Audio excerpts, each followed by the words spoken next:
ओम श्री साईराम. गीतावाहिनी प्रकरण 27. मी माझं या ममत्वाचा, अहंकाराचा त्याग आणि समर्पण.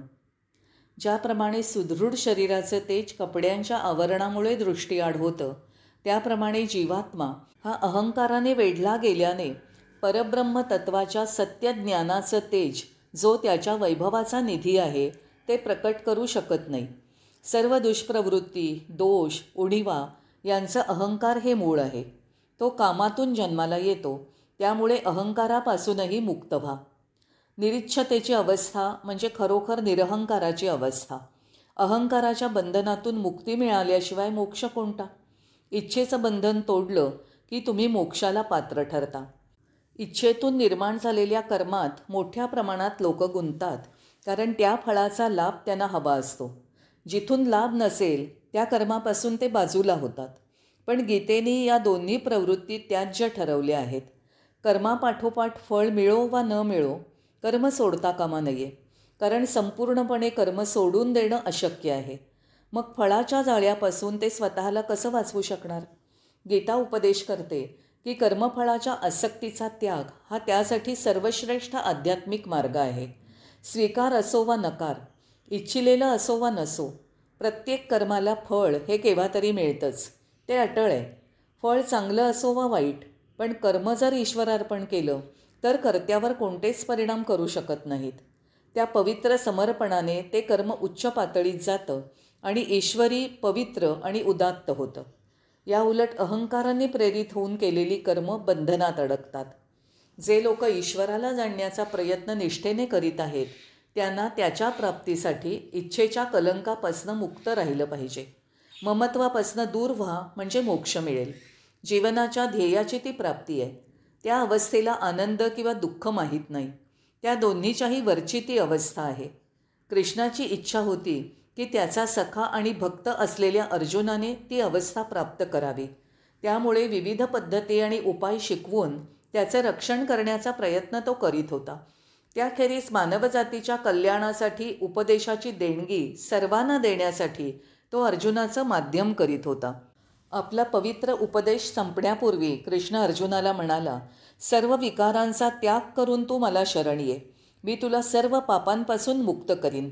याचा अर्थ अहंकार, ममत्व यांचा त्याग कर. आत्म्याचा केवळ पिंजरा वा तुरुंग असणाऱ्या शरीराला आत्म्याशी एकरूप मानू नकोस. सर्व काही परमात्माच आहे, दुसरं काही नाही, यावर दृढ श्रद्धा ठेव. त्याच्या संकल्पापुढे नम्र होणं आणि त्याच्या संकल्पाशी समर्पित होणं एवढंच करायचं आहे. स्वीकार आणि नकार अशी दोन कार्य करायची आहेत. संकल्प करणं आणि त्याग करणं. ईश्वराने जिथे ठेवलं आहे आणि जसं ठेवलं आहे त्यानुसार ईश्वराच्या आज्ञेचा स्वीकार करणं आणि त्यात आनंद मानणं. आपलं कर्म योग्य अयोग्य यांचा विचार न करता ईश्वराची पूजा मानून आणि फळाची अपेक्षा न धरता करावं, हेच कर्माचं तात्पर्य. काही कोरडे वेदांती जपाची माळ ओढत कृष्णाच्या उपदेशाचा फायदा घेत म्हणतात, कृष्णाचा उपदेश सर्व धर्म कर्तव्य सोडून देण्यासाठी आहे आणि त्याने आश्वासन दिलं आहे, तो त्यांना पापापासून मुक्त करणार आहे. आरामात पाय पसरतात आणि डोळे मिटून आळसात बसतात. आपल्या नेहमीच्या कामकाजात शिरतात आणि मन मानेल तसं शक्य तेवढं खाणं, पिणं, झोप, भटकणं इत्यादी करतात. चांगलं वाईट यांचा विवेक करत नाहीत. त्यांची त्यावर पळवाट असते की भगवंताने धर्म सोडण्याची आज्ञा दिली आहे. जर घरातल्या ज्येष्ठांनी किंवा अनुभवी साधकांनी त्यांच्या वागण्याबद्दल प्रश्न केला तर ते उत्तर देतात, अरे रे, तुम्हीही ती चूक करता. गीतेत भगवंतांनी काय सांगितलं आहे ते तुम्हाला माहीत नाही का? मी तर त्यांची आज्ञा पाळतोय. सर्व कर्तव्य बाजूला सारा, सर्व धर्मां परित्यज्य, हा माझ्या आचरणाचा पाया आहे. थोडा अधिकार असलेल्या व्यक्तींचा उपदेश मी ऐकत नाही. आपली भक्ती आणि सनातनीपणा याबाबत त्यांना मोठा गर्व असतो. असे लोक आपल्या आवडीनुसार भगवंताच्या शब्दातला भाग उचलतात. त्याच्या मागच्या पुढच्या शब्दांचा सोयीस्करपणे विसर पडतो, कारण ते आवडीचे नसतात. खरं तर त्याच आज्ञेचा ते अतूट भाग असतात. आज्ञेच्या गाभ्याकडे ते दुर्लक्ष करतात. गीतेचे खंदे समर्थक म्हणवत असूनही उपकाराच्या आणि भारभूत होणाऱ्या सर्व भावना टाकून द्या. केवळ मलाच शरण या. मामेकम शरणम व्रज, असं भगवान म्हणतात. पण लोक अशा रीतीने शरण येतात का, समर्पित होतात का? नाही.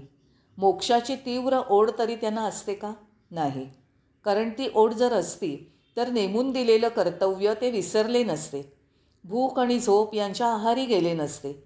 असे लोक केवळ गप्पा गोष्टीत आपलं तेज दाखवतात, केवळ चमकतात, ते महान असतात. ईश्वराच्या आज्ञा ते आचरणात आणत नाहीत. त्या बाबतीत अत्यंत आळशी असतात. आध्यात्मिक प्रयत्नांचा एक कणही त्यांच्यात दिसत नाही. ईश्वराकडून बोलल्या गेलेल्या शब्दातील अमूल्य सत्य खरे आध्यात्मिक साधक मात्र जाणतात. सर्वधर्मान् परित्यज्य मामेकं शरणं व्रज, अहं त्वा सर्व पापेभ्यो मोक्षयिष्यामि मा शुचः. सर्व धर्मांचा त्याग करून केवळ मला शरण ये, मी तुला सर्व पापांपासून मुक्त करीन. शोक करू नकोस. भगवंतांनी सर्व धर्मान असा शब्द योजला आहे, सर्व कर्मान असा नाही.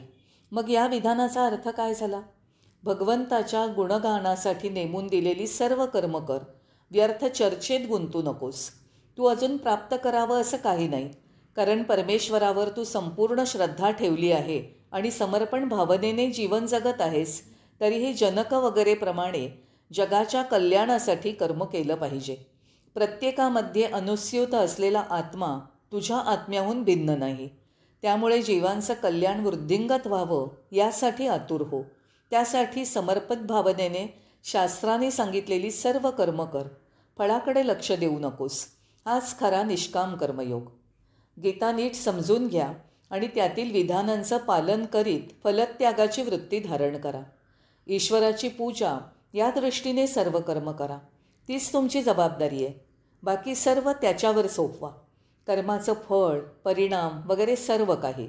त्यानंतर तुम्हाला ईश्वर कृपा प्राप्त होईल आणि पृथ्वीवरचं तुमचं जीवन सफल आणि धन्य होईल. जे धर्ममार्गाने जातात त्यांच्यावर कितीही संकटं आली तरी त्यांचा अंतिम विजय निश्चित आहे. जे धर्ममार्गापासून दूर जातात त्यांना बराच काळ संपत्ती, सुखसोयी मिळतीलही, पण शेवटी मात्र त्यांच्यावर संकटाचा प्रभाव पडणार. या सत्यासाठी कौरव पांडव हे उत्तम उदाहरण आहे. अधर्मामध्ये बुडालेले कौरव कपटाने वागण्यात इतके आंधळे झाले होते की सच्छील पांडवांना त्यांनी अनेक प्रकारे त्रास दिला. पण शेवटी कौरवांचा संपूर्ण नाश झाला. त्यांना अनेक प्रकारच्या लोकांचा पाठिंबा मिळाला आणि ईश्वर कृपेचं बळ ते मिळवू शकले नाही. त्यामुळे दुर्दैवाच्या तडाख्यांनी वाचण्याच्या पलीकडे जाऊन नाश पावले. महाभारताने भारतीय लोकांना हाच धडा दिला आहे. ईश्वरी कृपेची बरोबरी कशानेही होऊ शकत नाही. बलशाली शस्त्रांचा व्यूहसुद्धा नाही. हा अत्यंत मौल्यवान संदेश त्यात आहे. जगाच्या कल्याणासाठी भारतीय भूमीवर उभारलेली गीतेची इमारत सत्य आणि धर्म यांची आहे. श्रद्धापूर्वक आणि भक्तिपूर्वक त्याचा अभ्यास करा. प्रत्यक्ष आचरणात आणून त्याचे बरे करणारे आणि कायम टिकणारे परिणाम अनुभवा. त्याप्रमाणे जे लोक आचरण करतात त्यांना माधुर्य आणि परमानंद यांचा झरा असलेला आत्माराम सत्य स्वरूपात दिसेल. अशा लोकांवर परमेश्वर लगेचच कृपेचा वर्षाव करतो. 14 भुवनांचा निवास असलेल्या परमेश्वराची प्रार्थना करा. मग तुम्ही अष्टविध वैभवाचे स्वामी व्हाल. त्यापेक्षाही चिरंतन आनंद, सत्य आणि ज्ञान यांचा झरा असलेले जास्त इष्ट असं कैवल्य प्राप्त कराल. तुमच्याजवळ लोणी असताना तुपासाठी का भटकता? त्याने जीवनासाठी पाळून दिलेल्या नियमांचं निष्ठापूर्वक पालन करून ईश्वर कृपेचं नवनीत प्राप्त करा. ती कृपा प्राप्त झाली की मोक्षासाठी वेगळी प्रार्थना करायला नको. तुम्हाला केव्हा आणि कशाची प्राप्ती होईल हे तो चांगलं जाणतो. तुम्ही ज्यासाठी पात्र आहात आणि जे हितकारक आहे ते तो देतो. त्याची आस धरा. त्यासाठी त्रास सहन करा. मग मोक्षाची आस धरण्याचीही आवश्यकता भासणार नाही. दुसरा कोणताही विचार न आणता हे केलं तर तो सर्व पापं नष्ट करतो. त्याला घट्ट धरा. तो अर्जुनाप्रमाणे अमर करील. जन्ममृत्यूच्या चक्रातून सुटण्याची ज्यांची इच्छा आहे त्यांनी गीतेत सांगितलेली ईश्वरी आज्ञा पाळली पाहिजे आणि त्याला समर्पित झालं पाहिजे. प्रत्येक कर्मात त्यांना यश मिळेल. त्यांचा जय होईल. जय साईराम.